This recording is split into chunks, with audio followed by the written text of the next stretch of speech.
This ghetto thug, DiJonai Carrington on your screen, she cannot play another WNBA game ever again. This ghetto thug you see on your screen, DiJonai Carrington, posted white privilege and tagged the Indiana Fever after she got ejected after raking Sophie Cunningham across the head. When you can literally injure yourself and get injured in multiple ways, DiJonai Carrington raked Sophie Cunningham across the head. It got reviewed by the officials. They ended up and deemed it as a flagrant foul too and ejected her from the game. First, watch this video clip. After that, let's move on. It's an absolute steal for DiJonai Carrington. Here's Cunningham up ahead of the field, lays it in, plus the foul, and then Cunningham gets into the face of DiJonai Carrington. One play. That was all it took to turn an already intense WNBA matchup into another major controversy. Sophie Cunningham was attacking the basket on a fast break when DiJonai Carrington came from behind and made high contact with her. Cunningham went down. Carrington was ejected, and after the officials reviewed the play, the call was upgraded to a flagrant 2, ending Carrington's night almost immediately.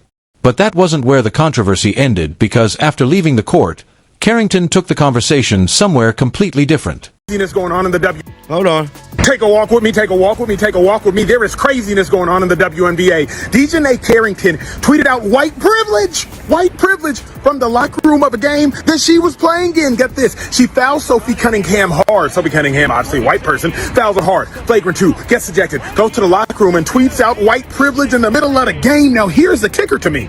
A flagrant 2 has to be contact that can lead to an injury that looks successful. She posted a message on social media accusing the situation of being about white privilege.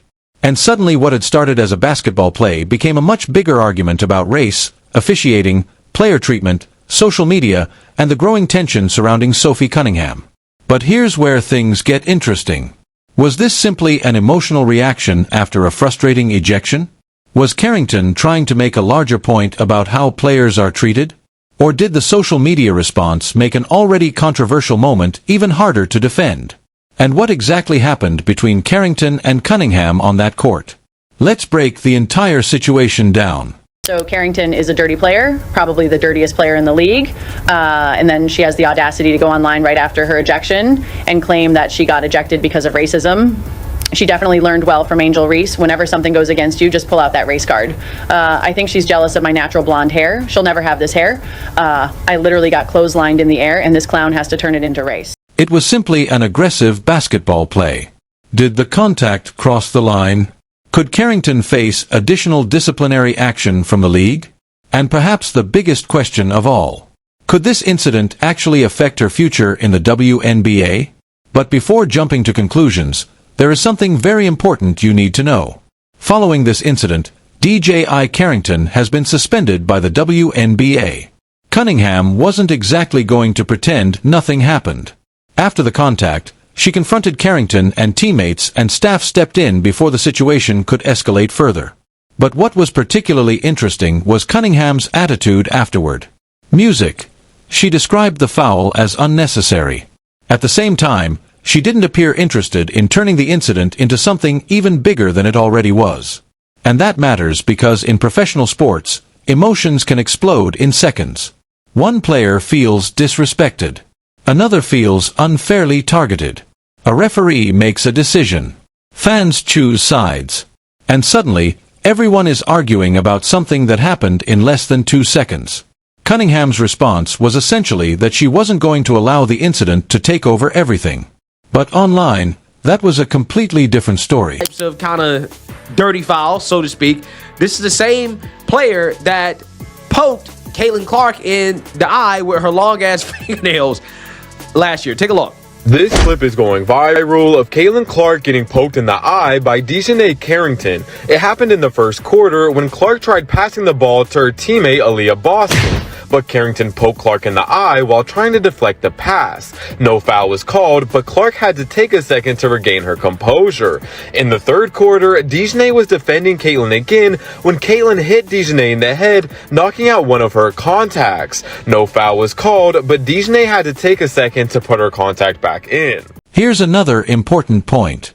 DiJonai Carrington has previously been involved in several hard and controversial moments involving Caitlin Clark. And now this flagrant 2 foul on Sophie Cunningham has once again raised serious questions.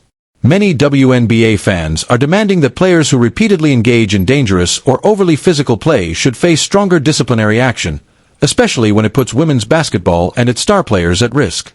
Some commentators have also called for Carrington to be suspended. Now the question is, will the WNBA take strong action against Carrington, or will this controversy eventually fade away? After being ejected, Carrington later posted white privilege at Indiana Fever. That single post immediately changed the conversation, music, because now people weren't just debating whether the foul was intentional. They were debating whether race played a role in the decision. And this is where we need to slow down, because there is a huge difference between saying Carrington posted this and saying the officials ejected her because of race. The first is documented. The second has not been established.